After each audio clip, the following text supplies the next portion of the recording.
This is the Education Business Podcast for consultants and business owners providing services in schools. I'm Claire Riley, and I'll be sharing how to start, grow and scale your education business. Today we're talking about learning to switch off in your education business. And after reading the title, you might be kicking and screaming inside if you actually decided to listen to it in the first place, telling me that you don't want to switch off, it's your passion. Well, it won't surprise you, of course, to realise that I've been there and I've done that. I've been there so deep for many years, but I want to share with you what I've learned about switching off because I didn't know what I didn't know, but I know now and I can tell you. So before we go any further, I think it's worth clarifying what I mean by switching off. Some people will say it's impossible to switch off when you have your own business, and to be fair, I think they're sort of right. Do I still think about my multiple businesses every single day? Yep. Do I think about future businesses I want to start every single day? At least 5 times a week. Even when I've switched off. I also sometimes do work in that time, even on holiday. But I balance it and I'm very intentional with it. So switching off might not be what it first seems. So let me tell you what I've learned then, because maybe switching off isn't as scary as you think, and you won't be leaving your baby to flounder after all.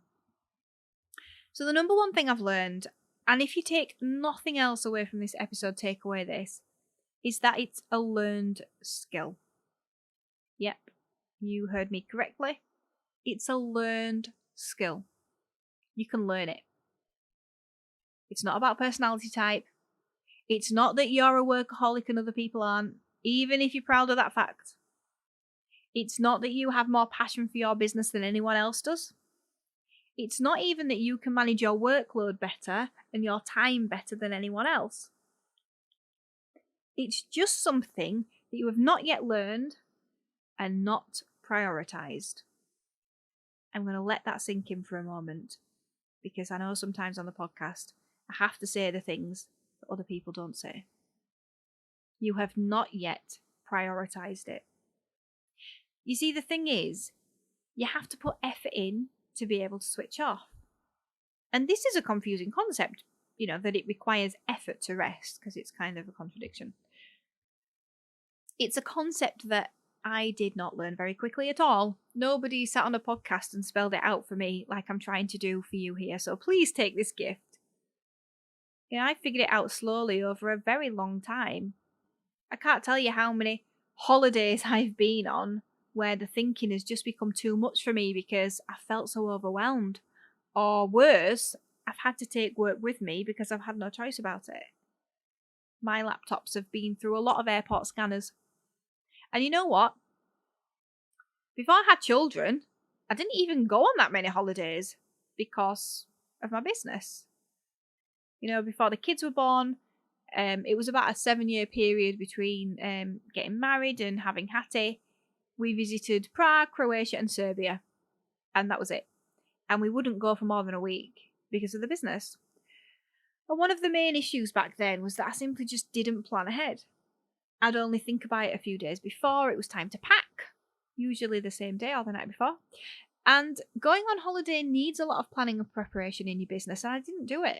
In fact, it's not just that I didn't do it, I didn't even think about doing it either. It didn't even cross my mind. Taking a break at the weekend required the same amount of effort, even though it didn't involve going away. But I told myself subconsciously that it was another work day anyway, and that it was available to me to use for working, so things didn't get any better. You have to practice switching off, and practice it often. So I hope that these ideas that I'm going to bring to you, help you to practice switching off in a more comfortable way. So number 1, start with Saturday. So when Hattie was a baby, up to about 2 years old, Saturday was a work day for me. And I think this was partly because Ed was in a full-time job. I felt very much like I was left holding the baby most of the time. Whenever there was a childcare issue, classroom secrets suffered, I had to take the hit. And Saturday was the one time that I felt was guaranteed because Ed couldn't say no. So when May came along and started growing up, I felt the need to be able to spend time in a different way, as well as working, to get out of the house as well. And I learned about compartmentalising my time so much more then.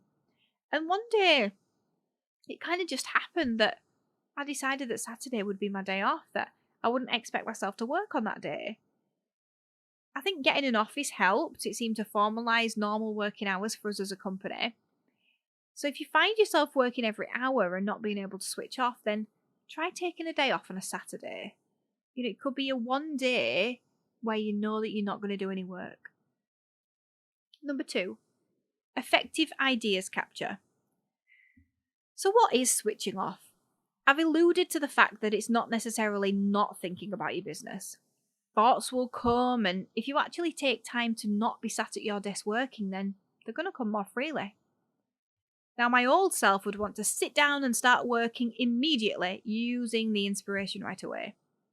And I'll admit that, I do struggle with not being able to do that now because I'm somebody who likes to take action on inspiration. I'm a very, very inspired person. But having children at 3 and 5 years old obviously makes that impossible. But what I do is I capture the ideas, and I've tested so many ways to do this.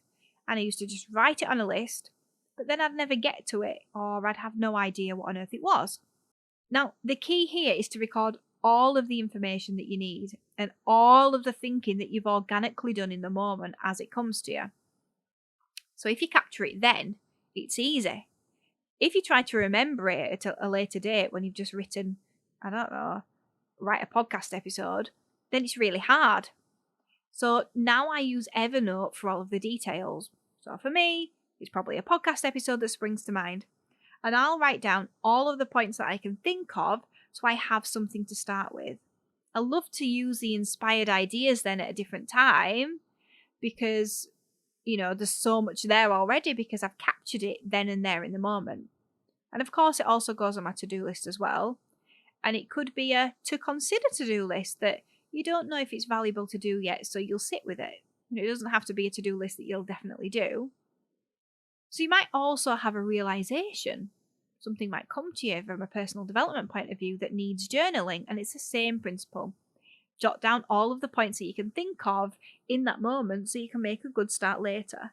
Capture your ideas. And this is so important because you want to know you're not wasting time. You want to know that you're not just throwing away your thoughts because you understand that your thoughts are valuable.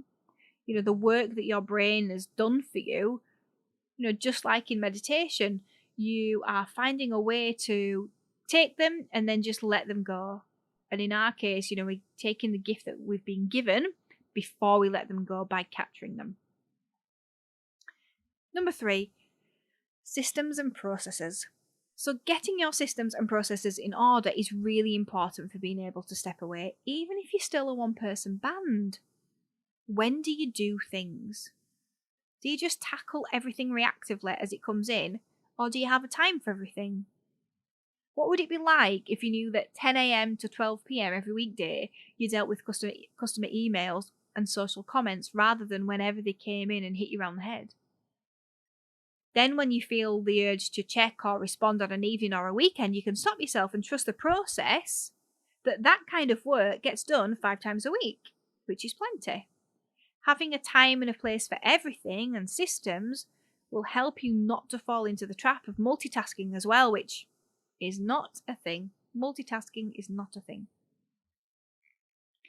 Number 4, colleagues.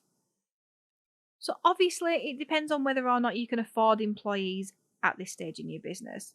Or maybe you don't even want to go down that route. But providing that you have the systems and processes nailed down, it can be very comforting to know that things will happen anyway, even when you aren't there. And this does a lot for being able to switch off from the detail of your business. Notice that this is about the detail. And to begin with, this is your main aim, as the break will set your brain into big picture mode. It's certainly part of the journey, that you find yourself on. As your business grows, you find yourself being able to step back a bit. And if you don't have any colleagues yet, I want you to know that never-ending work is telling you something, and maybe you should consider it. Number 5, have something else to focus on. This is a pretty important one. What do you have in your life outside of work? And is it important enough? I'm talking about something that you can term as a project. So this isn't, seeing family and friends or having kids and caring for your own children. As often our minds will just wander back to the detail of our businesses during that time. I'm talking about a real project, something that you can say is a project. For me right now, it's cleansing the house. So my children are not babies anymore. The last 5 years have been pretty tough on us, if I'm honest. It's super hard trying to run a medium-sized enterprise with 2 young children, especially when we're both working the business, then throwing COVID on top of that. And it feels like I've had to prioritize things.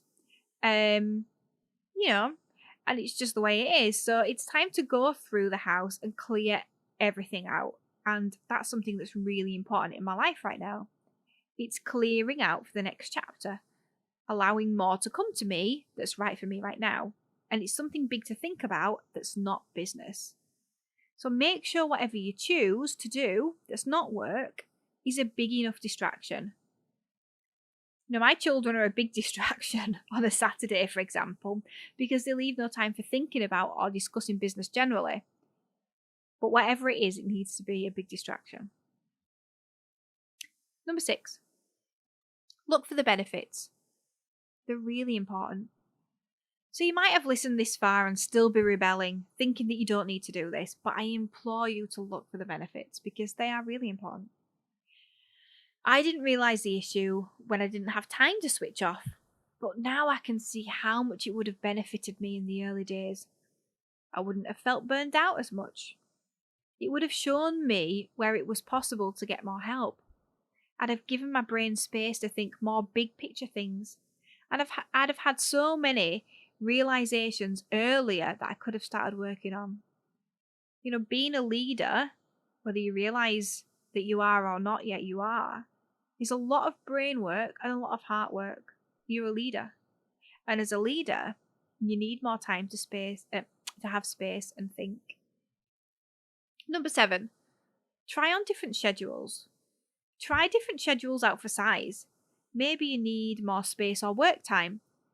I'm always trying out a new thing. I have a new schedule every half term. Identify your best times to work, to do inspired work, and then use them. So as much as I've told you to have Saturday off, I actually like to work on a Saturday morning because I'm so energized and focused and clear when I wake up that I don't want to waste the energy I have on every Saturday. But the rest of the day I do have off. So at the moment, on my schedule, I sit down to work 5 a.m. 6:30 a.m. Monday to Friday, and 9 a.m. till 1:30 p.m. Monday to Thursday. And the rest of the time during the week, so an hour or so before pickup and Fridays, I focus on my other project work. So I've talked about house cleanse, but I've got some other projects going on that are really important to me as well. And it's really working for me at the moment. But I'm always trying out a different schedule to try and get time to think and space to be able to switch off properly from my business. So to do this then, you've got to be really focused and be able to get a lot done, which if you can plan your time well and understand yourself will be absolutely fine.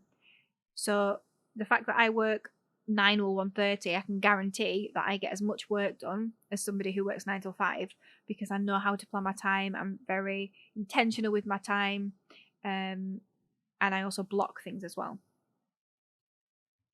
Number 8, stop yourself from looking.